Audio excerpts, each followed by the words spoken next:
Today we are here at Manatee Academy, and this is a K through 8 school, and we are here doing our mobile farm program.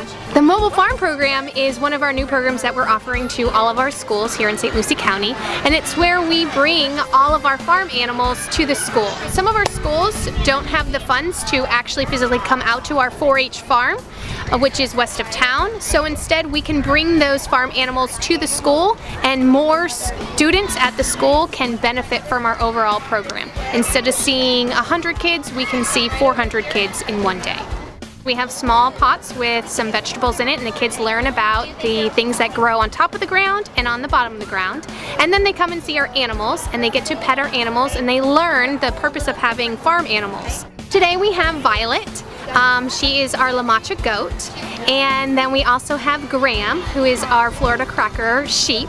We have Pickles, our pig, and we also have our 2 chickens, Peaches and Gray. When they're learning about the goat, we teach them that the farmer gets milk and meat from the animal. When we talk about the sheep, we talk about the farmer gets wool and meat from that animal, and they take that wool and turn it into yarn, which then makes jackets. When we talk about Pickles, our pig, we talk about the farmer gets meat, which is bacon and ham. And when we talk about chickens, we talk about the farmer gets meat, which is chicken, and eggs. So the benefit of having the mobile farm come to the school is the kids learn about where their food comes from.